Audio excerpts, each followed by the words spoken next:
Alright guys, me and Dylan just got over here to the shop. I'll give you a little update on where we left off. We got everything bolted in, manifold, downpipe, turbos in completely.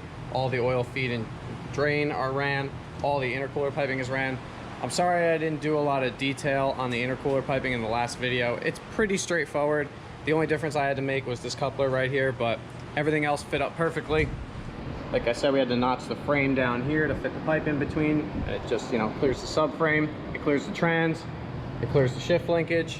The wastegate is adjusted out in the hole that it has to go to. I started taping over here for heat for the wastegate. I'm gonna do this whole section over here. I picked up some more tape I have over there. Picked up a couple more of these locking ties, tape. I got a check valve for my brake booster line, a couple fittings, and my Mac 3-port boost control solenoid. I need that to mount right over here to run to the wastegate for boost control for the ECU. Considering as I'm running flex fuel, it needs to be able to adjust boost up and down depending on the ethanol content. You could just run like a manual boost controller if you just wanted to run like a set boost level, but I want mine to be able to adjust up and down as it needs to go along. But we're gonna do a little cleaning up over here on the bench. We do have more welding to do on the exhaust, and then we're probably just gonna clean the shop a little bit more, and that'll be it. We'll put this thing on, wheels back on it, headlights back in. I'm not gonna put the bumper back on for now, but it's gonna go back on the ground today so we can move it around if we have to. Again, I can't start it because I don't have a computer. Just stopped over again at Tri-State today, talking to them about it a little bit. It should be here in a few days, maybe a week tops, and then I'll get to that video like I told you guys about, where I'm gonna show you guys how to set up a good base file to get this thing running. But yeah, we'll cut to all that, do a little time lapse of him welding the exhaust up, show you guys how we're mocking everything up, and we'll go from there. Okay, so we just got the second half of the exhaust. Back up, where is it? There it is. So let's bolt it back up with our V-band flange on the end over there. And I have the downpipe over here in the saw. We marked it under the car. We marked it a little long because you always want to measure twice, cut once. Measure once, cut twice, something like that. Yeah. But always want to measure long, so just in case. My measurements were off. That's because I didn't take any measurements. Good, great, awesome. So no measurements, got it. Okay, so I'll show you guys under here. Here's the V-band on the exhaust. And then if we turn around and come up here, this is where the downpipe exits out. And then it comes down through the subframe, through the sway bar, and then to the rest of the exhaust. So we're gonna get that mocked up. He's gonna weld this V-band flange on the end of it. And then we'll probably heat wrap it also, because it is close to a couple things down there that I don't want it to, you know, get hot. And then yeah, we'll be done with the exhaust. We can put the car back on the ground. I can throw the headlights back in, the wheels back on. And then we'll move on to some vacuum line routing. A bunch of vacuum line all over the place. Boost controller mounting and whatever else we need to do. Okay, so we got the downpipe all cut, cleaned up. Got our flange right here. Go right on the end of there. Dylan's got his welder out, turned on. He's grinding down his tungsten over here, making it nice and sharp so we get a nice clean weld. So we're gonna weld this flange up, throw it under there, mock it up a couple more times. We're probably just gonna tack it right now just in case we have to break it off. It'll be nice and easy. But I think we got it pretty well cut. This shouldn't be a problem. Plus there's like a little bit of movement in the exhaust and the downpipe and stuff, so we can move stuff around, make everything fit. As long as we clear the sway bar, because it is really close to the sway bar and I don't want it to hit. So as long as we clear the sway bar, we should be all good. Then once we have it all welded up and everything fits nice, we'll take it back out. I'm gonna heat wrap just this section up to the flex pipe, because my oil return kind of rides right along here and I don't want that to get super hot. So yeah, we're gonna get to welding, and we'll get back to you after we have it all mocked up.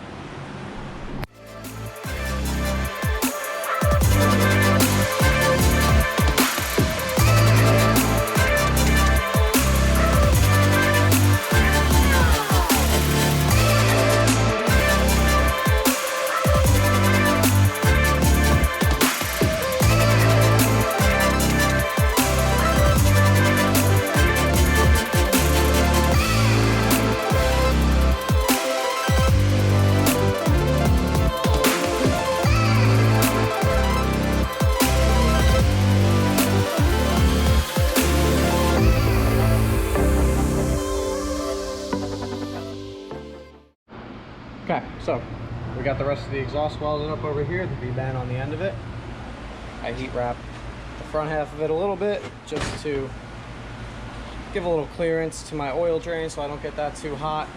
We put the lower brackets on the intercooler to hold it up, so now it's a little straighter. It was sagging down over here a little bit before. I ran the vacuum line from this top nipple on the manifold around here and to my regulator. Finally, now I have vacuum going to my regulator because they didn't send me the fitting for it, so I had to go out and get one. I have the fitting here, here, and here that are going to go into my 3-port electronic boost controller that I mounted right here. So I just have to get a little bit of extra vacuum line for that. I picked up the wrong size at the store. I ran the small one for the blow-off valve to under the manifold. It has 2 ports that come out on the bottom there. And that's basically wrapping up everything up here. We're gonna put the exhaust on, put the headlights back in, put the wheels back on it, put it on the ground. Like I said, I'm gonna leave the bumper off for now. I gotta trim it up and make it fit. We tried to test fit it, but we definitely need to cut it to get it to fit the intercooler. I still have it back here.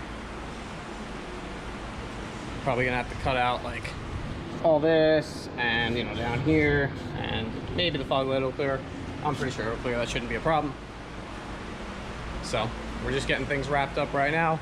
I'll go back to you guys when the car is on the ground, and we'll kind of show you everything, how it fits, and I'll close the hood and we'll make sure all that fits again just for one last time before we're done. And that's it.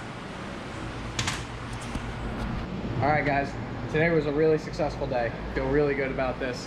We got a lot of stuff done, mostly everything. The wheels are back on it, the headlights are back in it. Like I said, I'm not putting the bumper back on yet, but both headlights, wheels, I'm gonna put it on the ground in a minute, but I'm just doing a quick overview of everything. I mounted the boost controller. Obviously not gonna run the wiring for it yet because I don't have an ECU, but everything else is done. Like I said, we ran vacuum lines, we ran everything. Everything is done. I heat wrapped the lower half of the downpipe, and the whole exhaust is hooked up. Everything is done. The car is ready to go back on the ground, and then I'm just waiting until I could put a solid tune on it to get it to run. I even put the strut bar back in, like stock strut bar. A lot of people just delete that. It still fits with the turbo kit, shockingly enough. But yeah. Finish up the wastegate piping. That's really it. I mean, yeah. Wired. Yeah, that's it. It's just a lot of wiring left. I have to wire in the flex fuel sensor still. I don't think I showed you guys that. If I ever put that extra clamp on that fuel line down there. Yes. Yeah, I don't think I showed you guys this, but here's the wiring for my flex fuel sensor. I ran it under the car, up, around, and back in through a grommet. This is where the ECU sits for anyone that doesn't know. And it's 3 wires. Come on. There you go. A black, a white, and a red. And it's just a power, a ground, and a signal, and it gets wired into an auxiliary output in the Hondata K-Pro that I'm getting. Along with the boost controller, also has an auxiliary outlet, but that's about it. I got all whatever extra I didn't use back here, the bumper back here for now. My intake, but obviously isn't gonna go back in anymore. I am gonna be taking my intake air temperature sensor out though, but we'll close that for now. And that's it, guys. That's gonna wrap this up. I believe that's actually gonna wrap up the whole build series for this, realistically.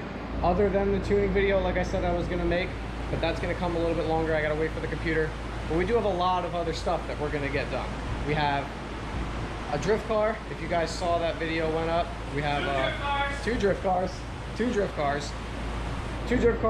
a Mark IV Volkswagen GTI. That's Bad Jelly's other car while his Mazda's getting worked on. He wants to kind of build that up as a daily driver, but we're probably gonna put one of those, what do they call it, Euro Customs ECUs in it, and we're gonna cut the exhaust off. We're gonna make it catless, and he basically wants to take it to car meets and make it like a 2-step car and shoot fire out the back, whatever. So we're gonna get that probably in here next, honestly, because that's a quick job. It'll take us like a day or two. We'll make a video out of that just for the laughs, honestly. But that's gonna wrap up probably this whole series and everything that's involved with it. If I come up with anything else that needs to be done, I will definitely be making a video on it, and I will definitely be showing you guys how to do it. But I really hope you guys enjoyed these videos, and I hope it helped you guys. Anyone who's planning to do this, I really hope that it helped you and gave you the confidence to go through with it, because I wasn't gonna do it at first until I started looking at videos, and I really couldn't find a good video on somebody doing this. So I decided to make my own. So this is for you guys. Thanks for following along. Subscribe, hit the like button, post notifications on, and we'll see you in the next video.